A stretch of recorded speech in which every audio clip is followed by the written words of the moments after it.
नमस्कार. आज आपण एका अंड्याचा केक कसा बनवायचा ते पाहतोय. तर इथे एक अंडं मी एका पातेल्यामध्ये घेतले.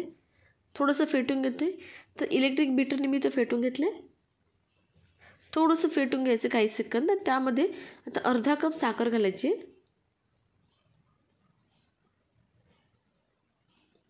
तर साखर घालून झाल्यावरती परत आपलं हे बीट करून घ्यायचं आहे.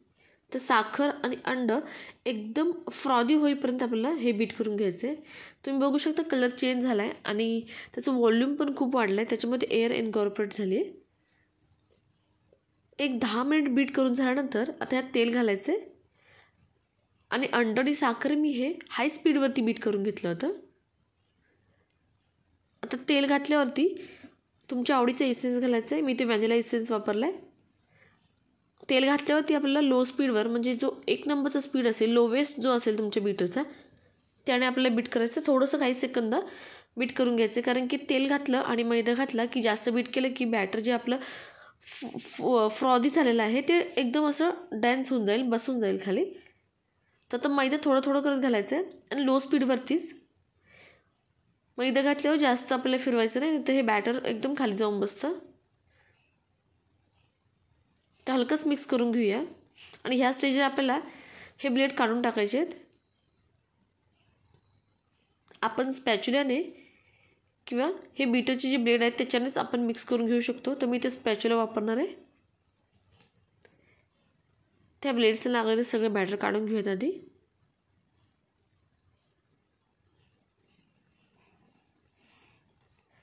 आणि राहिलेला मैदा थोडा थोडा करत घालायचं आहे, बॅचेसमध्ये घालायचं आहे. तर इथं पाव कप आपल्याला दूध लागणार आहे. तर पाव कपपेक्षा थोडं कमी घेतलं आहे मी. 1 चमचा मी दूध कमी घेतलं आहे. अंडं किती मोठं आहे किंवा लहान आहे त्यावर थोडंसं दुधाचं प्रमाण कमी जास्त होतं. तर राहिलेला मैदा मी घातला आहे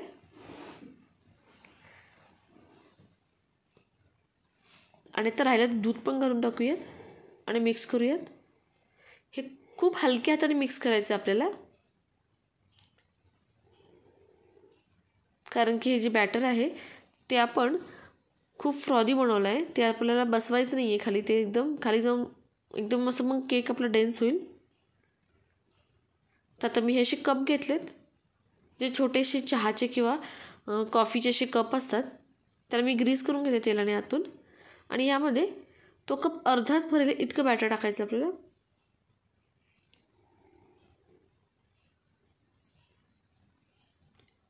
तर मी हे सगळं बॅटर सगळे ह्या अशा कप्समध्ये घालून घेते. तर 4 कप आपले असे भरलेले आहेत एका अंड्यामध्ये आणि हे मोठे कप आहेत. जर तुमचे छोटे कप असतील तर आरामात 7-8 तुमचे होतील. आणि मी कपामध्ये वरती थोडेसे काजू बारीक तुकडे करून घातलेत, म्हणजे थोडा खाताना असा क्रंच येईल अजून आणि टेस्ट येते खरपूस अशी.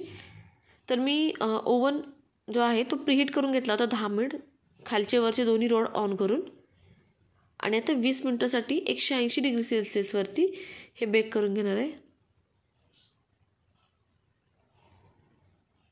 आणि बेक करताना फक्त खालचं रॉड ऑन करायचं आहे, वरचं नाही. तर तुम्ही बघू शकता केक फुलायला सुरू झाले आणि शेवटचे 2 मिनिट होते त्यावेळेला मी वरचा रॉड ऑन केला, म्हणजे वरच्या साईडला आपल्या केकला थोडासा सोनेरी असा कलर येईल. तर सुरी घालून बघितले, छान आपला हा बेक झालेला आहे. थंड झाल्यावरती आपल्याला डिमोल्ड करायचं आहे. तर एक केक आपण काढून घेऊयात. खूप इझिली निघतो. खालून आपण असं जर पुश केलं तर केक लगेच निघतो. तर कट करून दाखवते. किती छान अशी जाळी पडली आहे. खूपच टेस्टी झाला आहे हा. तर नक्की ट्राय करून बघा. एका अंड्यामध्ये खूप असं टेस्टी असा केक बनवू शकतो.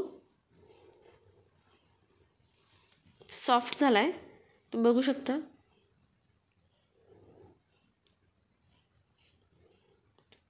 आता बाकीचे पण आपण असे काढून घेऊयात.